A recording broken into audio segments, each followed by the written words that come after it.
All right, we're here today for the second day of the National Returning Citizens Convention here in Jacksonville, Florida. And I had the pleasure of meeting a powerful brother, Garry. Yes. How you doing today? Mercy hold me, brother. I cannot complain.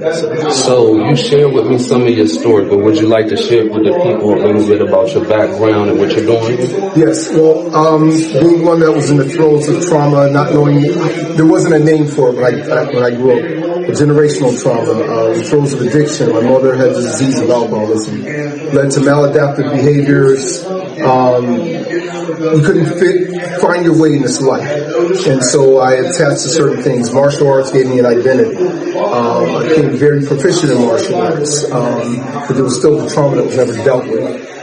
Being exposed to drugs and alcohol early on, when it hurt really bad, that's what I would resort to. And ultimately it led to making poor decisions and ultimately ended up in prison serving 20 years, 7 months, 25 days, 11 hours. Wow. So it's a whole lot of time, people. In that type of time, I take it that you had to go through this transformation. Because, I mean, right now, you speak very well. You look very good. So how did you go from that to this? So part of my breakdown is when my mother ascended. I knew there would be no one that would love me as much as she did, no matter how extreme she was, even in the throes of her addiction. And when she passed, that was rock bottom for me. And I was on this path of destruction, and I attempted to take my life. It was part of my arrest, and I put a gun to my head. I quit it 3 times.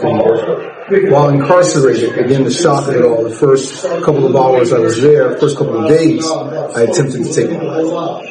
And so it was through those, and that's a longer story, but it's a short version of it. And so the last time I attempted to take my life was December 18, 2003, when I knew I was going upstate. I had accumulated 74 pills in my hand, and I was filling a glass of water. And you know, when you go upstate, you cannot take your possessions with you. So I had my radio packed, and when I filled up the cup, the song by C.C. Winans came on. Mercy said, "No, I'm not going to let you go. Life and death stood face to face. Darkness tried to steal your heart away. Thank you, Jesus." Mercy said, "No. Blessed pills, I haven't turned back since." But there was also a card I received in there. It was a photo of a young boy, a young brown boy, and his arms are up like this, and there's a dove coming out of him. And I realized in that moment that little boy in me at 42 years old had to heal. So then I was able to look at, identify trauma, cling to God. I'm a follower of Baha'u'llah. I'm a Baha'i. I believe in one God, one people, one planet. And that's what I cling to, my faith. And so that's what got me through it. But it was those moments when I could claim not what the world said of me, but what God said of me. The Bible says, "Noble have I created thee, that thou hast a basis. Rise unto that for which thou was created." And so when I started identifying with that, I started walking in that path. It was hard, it was thorny, but I did the opposite of prison, because we know prison, the currency of prison is ignorance, violence, lewdness, and systemic racism on a whole other level. You're just reduced to a number. And I swam upstream. I didn't go with the flow of turn. I determined I'm a fighter. You know, after being bullied and again getting quite proficient in martial arts, my reflex was to defend myself. So it was pretty much a death sentence because of, you know, people, I've been known for training people, police officers. I did a national champion and all of these other things. And again, my reflex was to fight. I was told if I took the trial, 56 years, so I had to plead. That was the thing, so I never had a chance. But I'm not dwelling on that because that was a place that God said, this is where you're going to heal all of it. So when I took that faithful walk through everything, never turning back, never destroying myself or anyone else, but I started claiming the deposits that God gave me. That's what changed my life. You know? And it seemed that with the failed attempts to take your own life and everything else that put you in, it was for a reason. Yes. And could you expand on how God is using you now? Yes. So again, so I died the day into my life. That guy, prior to that was trauma-laced and based and everything else, he died that God can live in me. So it wasn't for me. It was for me to pass on to those fragmented souls that are in places in the throes of addiction, as I once was, that was in denial, that didn't know the power of vulnerability.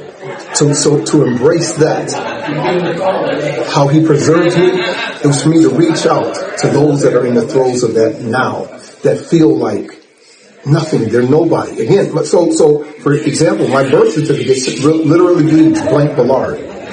So I have no name. So that was something that always bothered me. But then I discovered my mother was in an abusive relationship. She was violated, and I was a product of that violation. So it's all of these things that you carry on that I could never say out loud before, that I could mask in martial arts. And so I know the fragmented soul. I know the nobodiness that the world says you're not, because you don't fit the cookie cutter thing of what somebody is. I didn't come from a two-parent family. I was in the throes of poverty, addiction, the foster homes, abuse, every kind of level you can think of, but you can't say it out loud. And especially because, men don't cry, men are tough. Then the martial arts mask allowed me to be somebody that nobody didn't cross those boundaries. So now that gave me a mask not to really deal with what was really beneath that reflex of a violent behavior in protecting myself. So I want to reach those people that continue to mask, that feel that God is so far removed from them. Not as like he did it for me, but I identify, I know that path. But God is a prayer-hearing, prayer-answering God for all of us, not just some. And no matter, you can turn to Him. So that's why my passion, because I want to connect to Him, because of the seeds of love that has me standing where I am today. That I was able to finally receive love, people extended to me, knowing what love is, first of all, not how it's presented in Hollywood and somebody else's eye, but to make it personal, and to love the most fragmented parts of myself. I have to pass that on to others, because it wasn't for my keeping, it was for mine to share.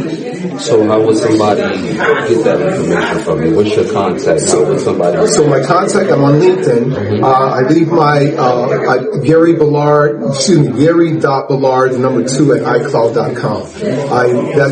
You can always contact me there now. I'll develop more easy contacts for me, but that's the first pathway. And I host a prayer jam every Friday night, and that came to be because I just had surgery, and I had friends that were dealing with addiction and that whole party scene, and they didn't want to go off. So while I'm on my back, one calls me, and we're talking, having a conversation, and I don't know if faith is in or what his practice, but again, so let's make some prayers. So we offer prayers. As soon as I hung up with him, someone else called me, not knowing that he called me, the same dilemma. They didn't want to go out. They didn't know how to be alone with themselves, so I ended up doing the same thing. So I started hosting a Friday night prayer jam on Zoom. Every Friday night from 10 p.m. to 12 p.m., different denominations of different faiths, we get together on Zoom and we pray. We share holy writings, and we'll have an after chat afterwards. But the first 2 hours is just filling our spirits with the words of God from various faiths. So that's another avenue, but you can contact me through iCloud, and I'll make that exchange, and I have a policy of my phone number. I'm getting another number, but my number now, anytime someone calls me, I pick it up. I never leave hanging, because that's what I needed, and I didn't know who to call in return. And sometimes if it's just knowing someone's on the other end of the phone. So, but for now, through LinkedIn or the iCloud email. Well, there you have it. There's many powerful stories here at this conference. I heard this brother speak, we connected, and I just felt like it was a story that needed to be shared. So this is J.S. Russell. I wrote My Freedom, I teach you how to write yours, and we're here with... Yes, and that's the other thing. I love that you said it, because that was what kept me out of prison, my pen. To be able to say it out loud, live it, carry what I needed, but also to detach from things that wasn't. I'm walking with God says I am. So as you have faith, so shall your powers and blessings be. And there we go, the power of words and how it is able to be transformative. So we'll leave you with that. And for anybody else, please reach out to this brother if you need any help. Yes.